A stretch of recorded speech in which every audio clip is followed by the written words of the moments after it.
We at the Pacific Storytellers Collective would like to acknowledge that all of these videos were filmed on Kulin lands. We would like to pay our respects to the lands that we're all on, to their ancestors, to their elders past, present and emerging, and to all Indigenous folk who may watch this video. Alright. Okay, so I used to work at a production company, a TV production company. You worked on Survivor. No, I didn't. No, your story. Let the story finish and then we I used to work at a TV production company in Annandale that made mostly documentaries, but also like a couple of dramas.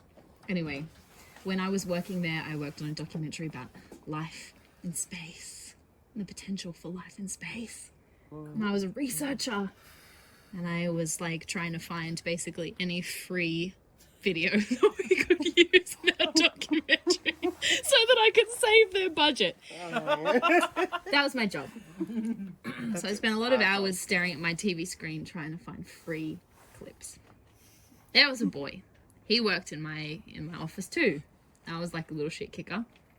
And his first name was Double Barreled.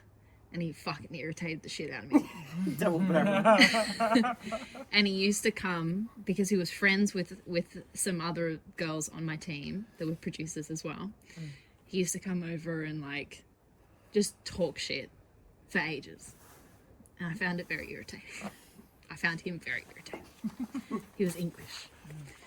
And I hated him. So one day, he came over to our desk because in the office, it's a big open plan office, and the office is separated into projects. So the project that I was working on is taking up this desk. Another documentary about food is taking up this desk. The children's show about a talking boat is taking up this desk. So he would get up from his desk, and we were sitting right next to the kitchen. Every time he was making a cup of coffee, he would come over and talk to the girls on my team about whatever. Anyway, one day he came over and he was wearing shorts because it was the middle of summer. And I had already clocked that he had a Tongan tatau on his leg. And I was like, No, please no. huh, okay, sure, fine. He comes over and he was like, so, last year I came back from Survivor and it was such an eye-opening experience. Little bitch. Was he on Tonga? He was Survivor? a contestant. I was in Tonga No! and I was a producer on Survivor. And you know what? That was one of the most eye-opening experiences of my life. It was really fun. It was really hard. It was really hard, but it was great. Yeah. And I was like, cool. And he goes, at the end of it, you know what my production team did? Because it was hard. Yeah, I'm telling you it was hard, right? We woke up at 6 a.m. We went to bed at 2 a.m. as well. And then we got up the next day at 6 a.m. We kept on shooting and it was rough. And you know what we did to celebrate at the end? What? We got tatau. Oh, what a little bitch. You got what? But what did he get in his tatau? And I was like, okay, cool. So you got all that done. He was like, yeah. And we got a traditional too, and it hurt so much. And I was like, Yeah, I don't think I could. You're a little bitch. I was like, so what does all that mean? He was like, well, it's just to commemorate the time, the energy, the sweat that we put into Survivor Tonga. What the fuck? And I was like, okay. All right, so are you Tongan though? And he was like, well, no. I'm from England. I was like, no shit, bitch. When the fuck do you have that on your leg? Yeah. They was like, yeah, but like also, and then he took off his shoe in the middle of the office and he stuck it up on the table like that. And he said, I've also got the world tattooed on the top of my foot, as you can see here. And I've coloured in all the places that I've been. And as you can see, I've been to many places. And then I walked away because I was very cross. And went outside and had 3 cigarettes in a row and then went to lunch. Because I was really mad. What the F? Yeah. No wonder you didn't like him. Yeah, it's my story about Survivor. There's a lot of other places you can go. Yeah. But you know what? Actually, this is a redemption arc. This is years later, I was filling up my car at a petrol station on a Saturday morning. And I went in to pay for my petrol, and I went to get a Red Bull. And as I was getting a Red Bull, I looked over and I saw that guy that I was a producer with. And he said, "Jess!" And I said, "Hello!" And he said, "Do you want to try this new orange Red Bull?" And I said, "Nope." And he said, "Okay." And I was like, "What are you doing? Are you working in promotion for Red Bull now?" And he said, "Yes." And then I paid for my petrol and I drove away. That's karma for you. Karma's a bitch. And that's the end of my story about Survivor. And that awful, awful boy. So I have to think of representation of me in pop culture, and I'll think about this through as a Micronesian person, as a person from Kiribati. So where I've seen myself be represented in pop culture.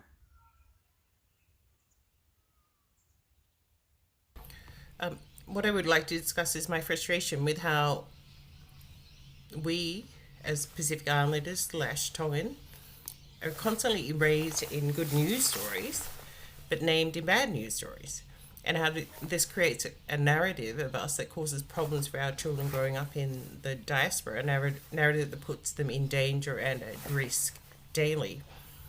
I mean, here was a good news story that could have given the rest of the world a better understanding of how we as Tongan, Pasifika people move through life, but instead our way of being was dismissed and put down to human nature.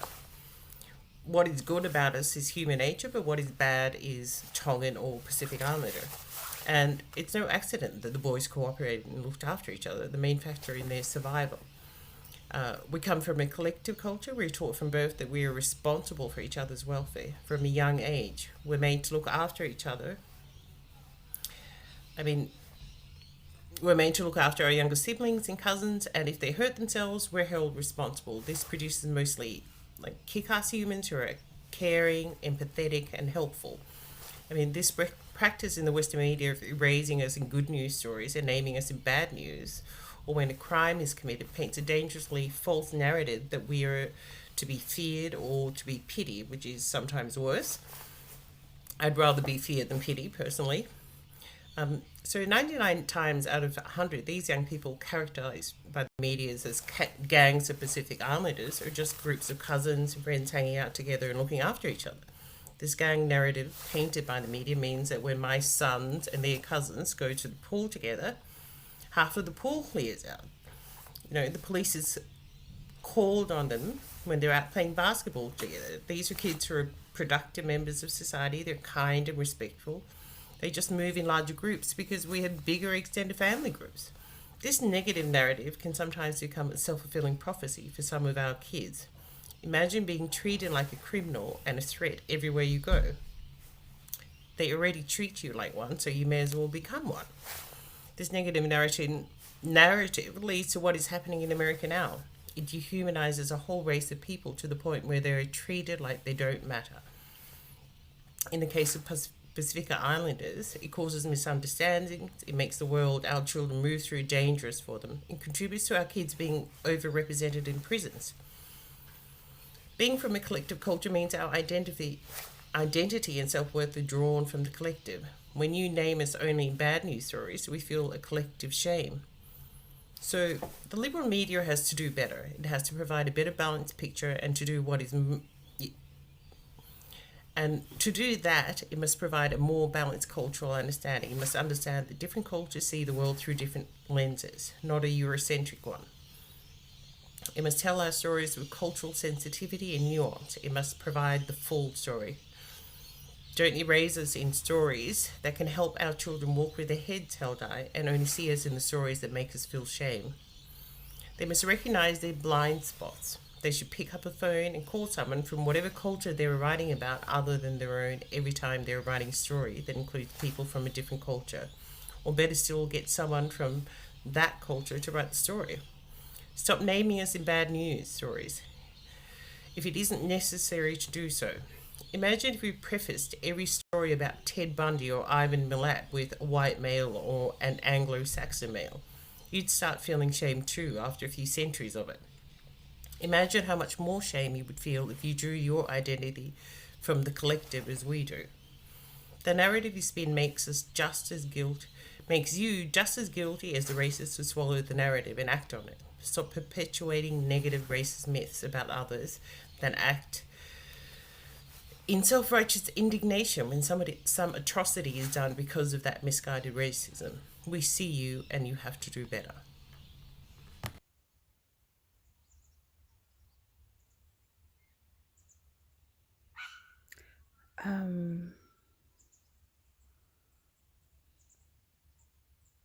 Nostalgia of the 90s. Yeah. Oh, yeah. Okay. So anyway, back to the game. Yeah, back to the game.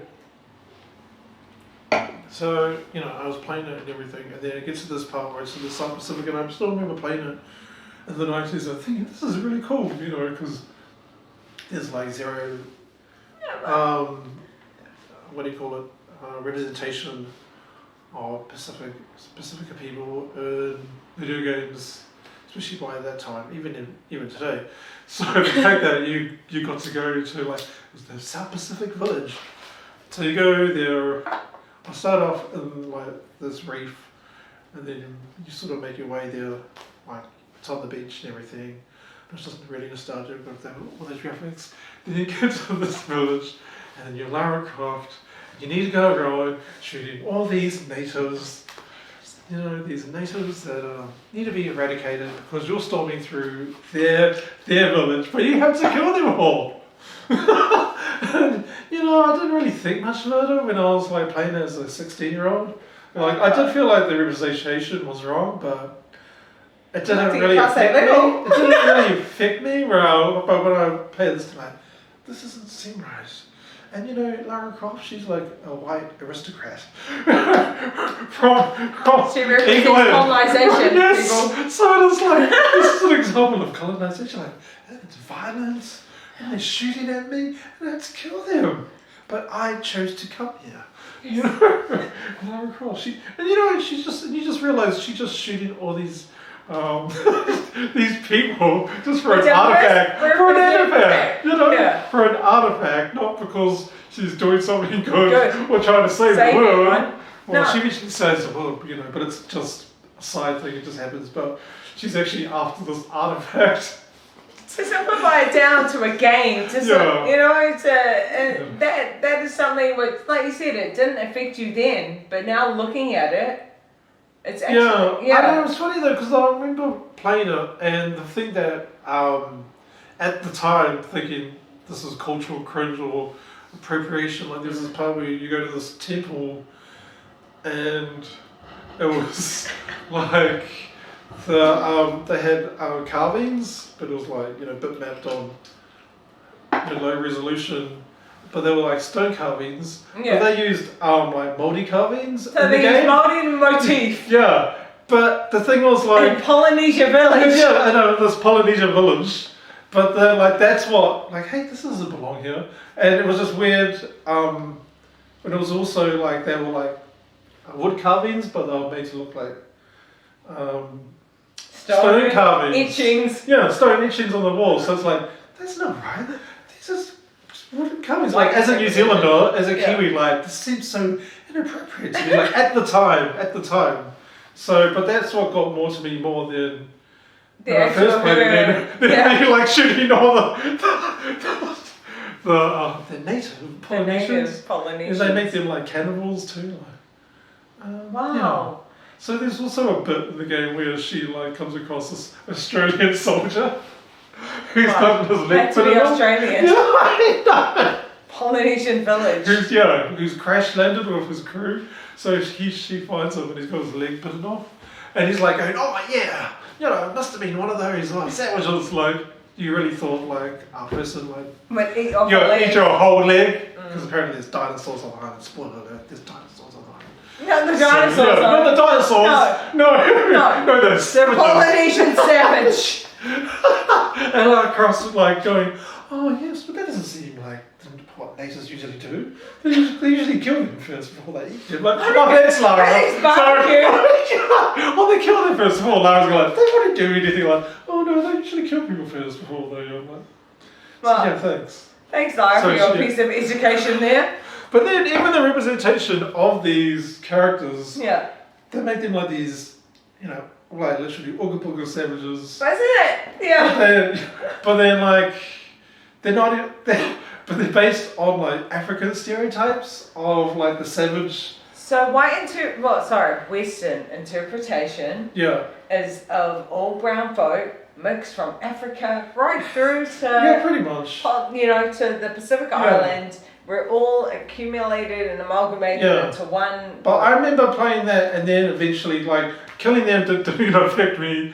But the fact that when I played it as a teenager, even back then I was like, this doesn't represent Polynesians. And then when you finally like, there's a scene where she talks to one of them. Yeah. Like he's a priest, a head priest of some temple, but he's got like an African accent. Like, no.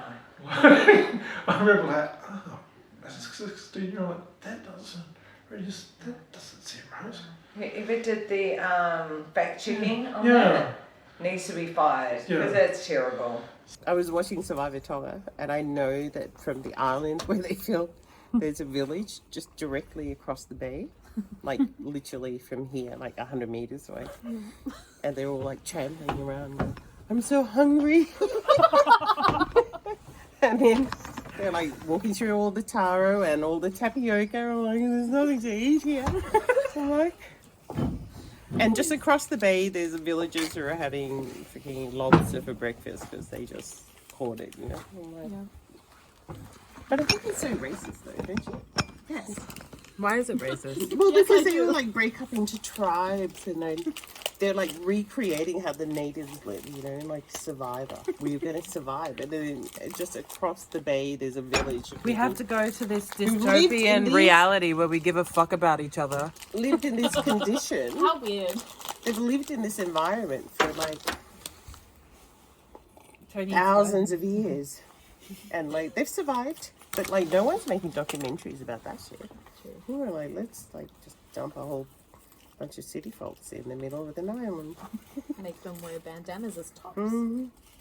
Fucking losers. And they have totems and then they win, you know. Like, what the fuck is that about? I forgot about that. Yeah. It was like, you win the immunity totem. Yeah. You know, this is so-and-so from tribe blah, blah, blah. And then immunity from what? Immunity from getting freaking voted off the island. I mean, like if you watch Survivor, it's actually loosely based on Lord of the Flies, and then being stranded on an island and whatever. And like, here's a bunch of people who've been stranded on this island for thousands of years, and they've like stranded on their island like it's their house. Like they live there and they've been managing to survive. Yeah, and they've actually survived for thousands of years, and then they have this challenge where like, what the hell? But yeah, I just what thought the fuck it are was we gonna do with all this sunshine? I thought it was hilarious because they're like traipsing through all the taro and the tapioca that obviously, you know, some islander had grown on the island. And they're like, we're so hungry. Do you know what? There's probably a cuzzy out there being like, these motherfuckers came and trampled all my crops. Yeah, I know. Seriously. But at the same time, like, you've got like the villagers just like 100 meters away. Laughing at your ass for being so useless. Yeah, like survive on like, you know, oysters and like seafood and stuff that they harvest and food and stuff. Like, how could you know, we sent those 6 boys who were like standing around. Get out there and shit on your food and complain that there's shit in it. No, like, you know, if it's not like a happy meal or whatever, fast food, then you don't know what to do. I hate Survivor. Sorry. Moral of the story. I hate Survivor. I can think of one. In early 2000s, there was a really bad film called Shallow Hell. it was a Jack Black film, and it was a terrible movie. It was really fat-shamed people. In that movie, there's a scene where Jack Black's friend, I think, comes to a bar, and Jack Black introduces him and says, "This is my friend. He just got back from the islands of Kiribati."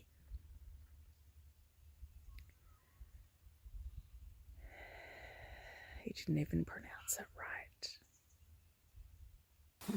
But and it was really funny because like we were like proud, and it was kind of like this funny thing where we were all part of. Yeah. Everyone's taking the piss of everyone, and we were which is a Tongan thing to do. Yeah. And it felt funny and fun.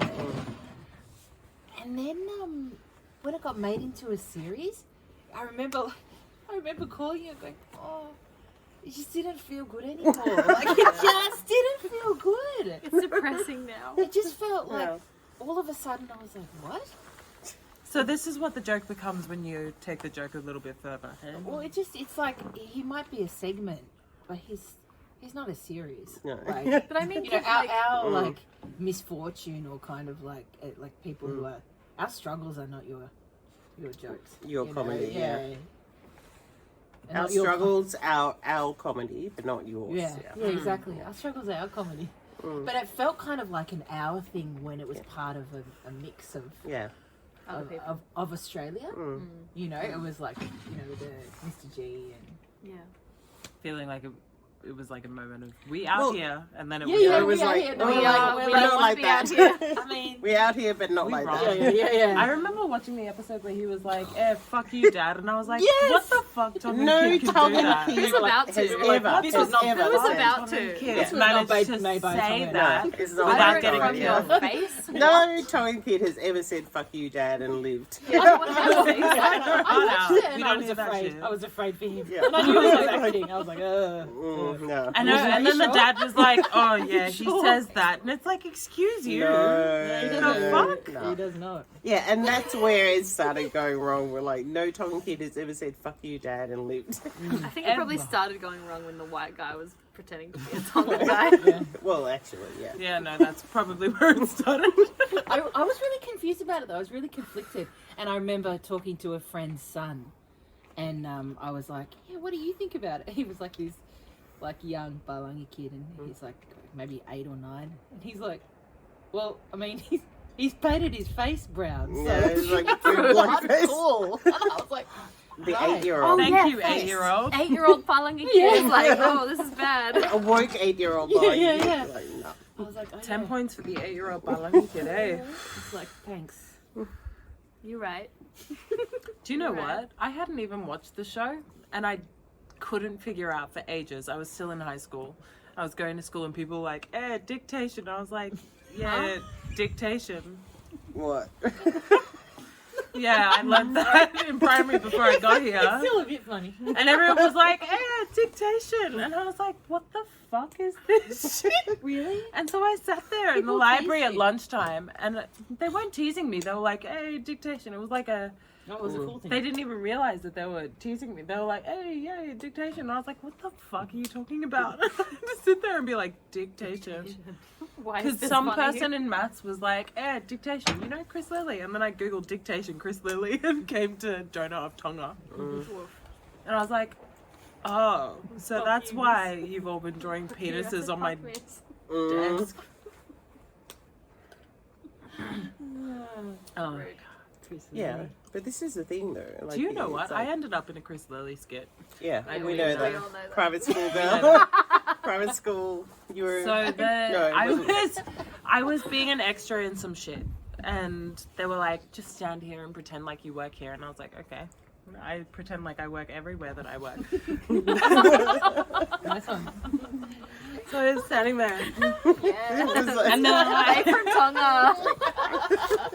pretending to work. All right. There you go.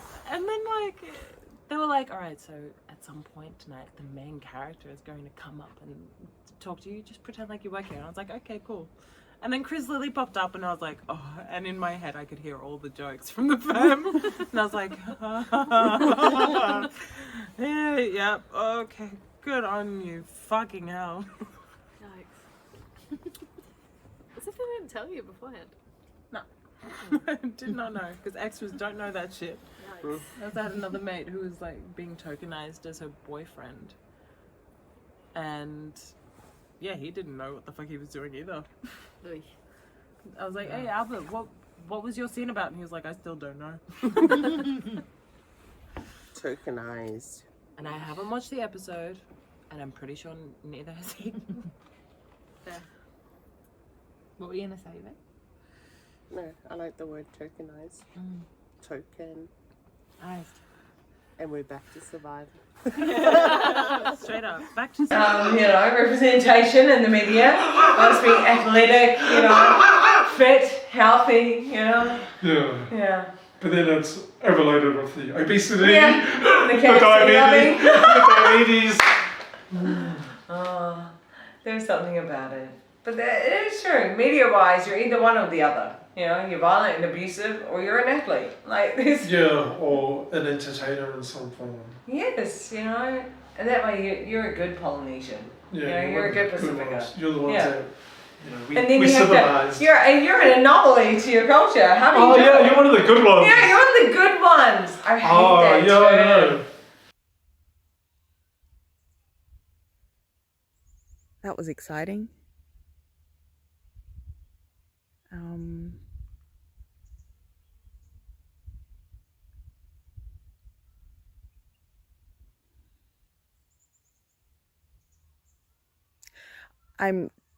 I'm trying to think of more.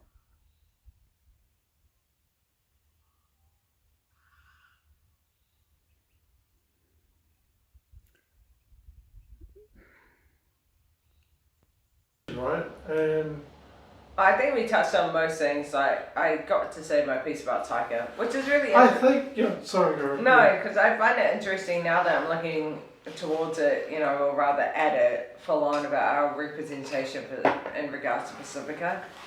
It's pretty much a misconstrued view of what Western culture thinks we should be.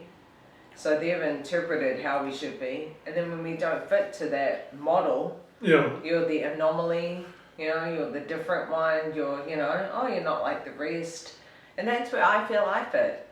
Yeah, and that middle ground. Yeah. Yeah, I feel like I fit there too.